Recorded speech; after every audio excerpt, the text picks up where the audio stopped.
भगवान से कहना, प्रभु सदैव हमारे अंदर दया का भाव रखना। क्या? दया। दया धर्म का मूल है और पाप मूल अभिमान। धर्म का शुभारंभ कहां से होता है? बोले दया से। और जिसके हृदय में दया नहीं है वहां धर्म भी नहीं है।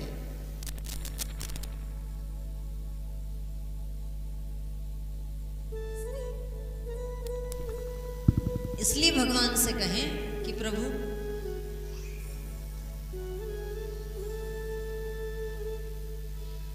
दया कर दान भक्ति का हमें परमात्मा देना। दया कर दान भक्ति का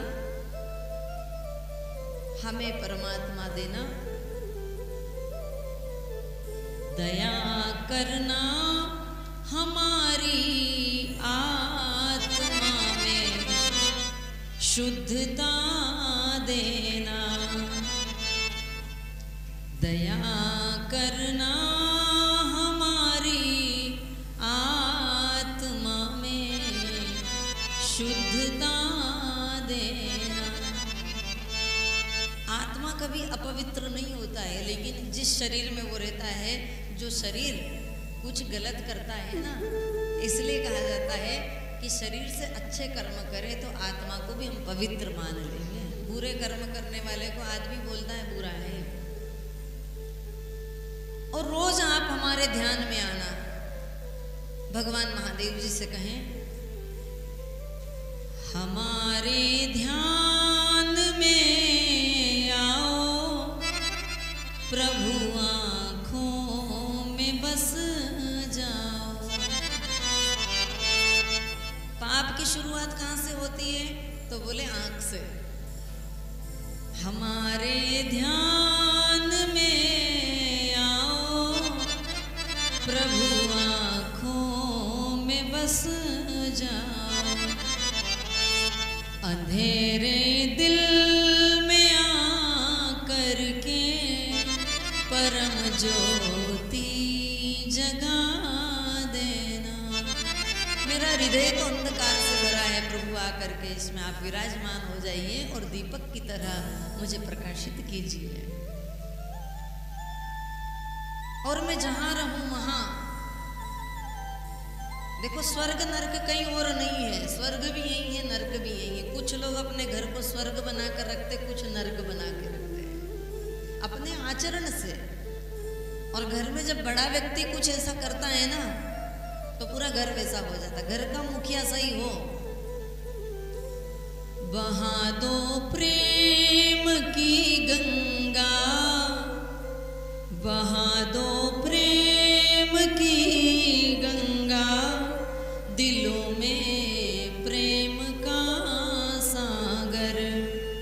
हमें आपस में मिलजुल कर प्रभु रहना सिखा देना।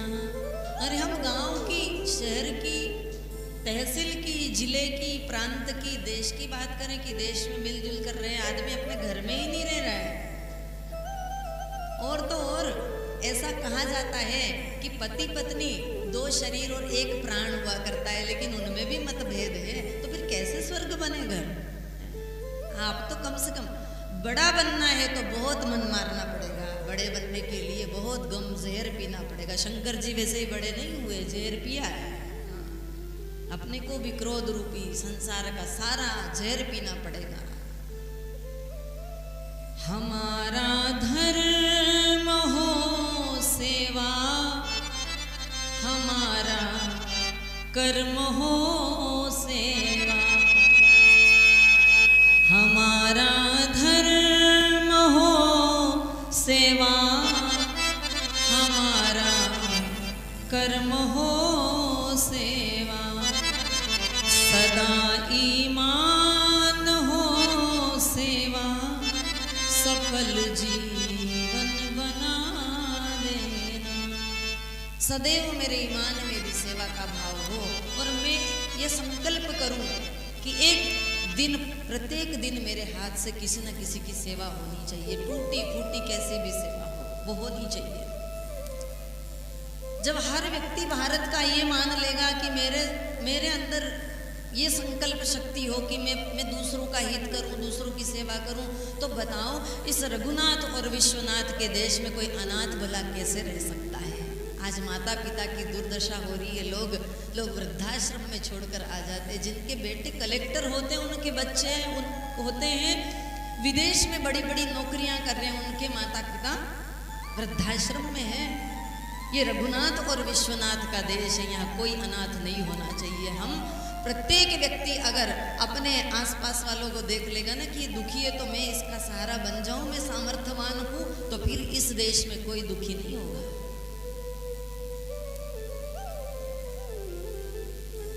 और एक संकल्प हमको लेना है और वो सदैव हमारे अंदर दृढ़ता से होना चाहिए, चाहे हमारा शीश कट जाए।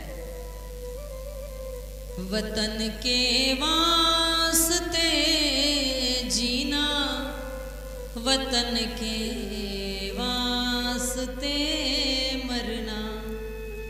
किसके लिए जीना है? इसके लिए मरना। देश है तो हम हैं, धर्म है तो हम हैं, देश नहीं तो हम कहां सर छुपाएंगे। और धर्म और देश अलग नहीं है, एक दूसरे के पूरक है। हमारा धर्म हो सेवा, हमारा कर्म हो सेवा, वतन के वास्ते जीना, वतन के वास्ते मरना, और वतन पर जान फिदा करना, प्रभु हमको सिखा देना। इस वतन के लिए, इस देश के लिए भगत सिंह जब फांसी पर चढ़े तो हंसते हंसते मेरा रंग दे बसंती चोला कह करके उस फांसी के फंदे को पहले चूमा हृदय से कि हे मातृभूमि में तेरे लिए मैं मर नहीं रहा, मैं तेरे लिए शहीद हो रहा हूँ। ये भावना हर युवा की हो भारत में, तो फिर इस भारत की ओर कोई आंख उठाकर नहीं देख सकता है, इस धर्म को क्षति नहीं हो सकती है। आज हमारी बहनों की लाज लुट रही है। एक बात मुझे बताओ कि हर जगह हर बेटी का पिता माँ नहीं हुआ करता है, हर बेटी का भाई माँ नहीं हुआ करता है, हर बेटी का पिता माँ नहीं होता है, भाई नहीं होता है, बंधु नहीं होता है। पर हर एक भाई तो सोच सकता है कि ये जितनी भी स्त्रियां हैं सब मेरी माँ और बहन हैं, तो बताओ फिर उनकी सुरक्षा कैसे नहीं होगी। ये संकल्प भारत के युवाओं को लेना है, तब हमारा सम्मान बचेगा। हम भारत में रहने वाले लोग, हमारे देश का नाम भारत माता है और माताओं की आज दुर्दशा हो रही है। नारी का है मान, जगत में नारी का सम्मान नहीं। दुनिया वालों हमें बता दो बेटी क्या संतान नहीं। और इस शरीर का घमंड क्यों? घमंड किसी का नहीं चला।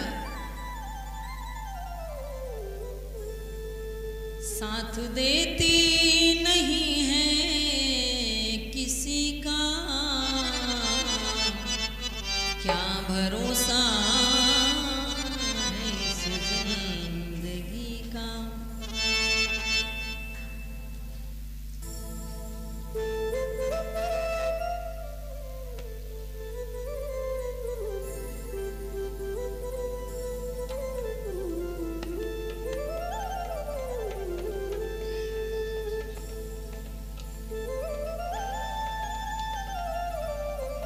और जब हमारे जीवन में कोई सद्गुरु आ जाए तो फिर हमारा जीवन कैसे बेकार हो सकता है। और गुरुदेव ने हमें मार्ग बताया। आज की कथा का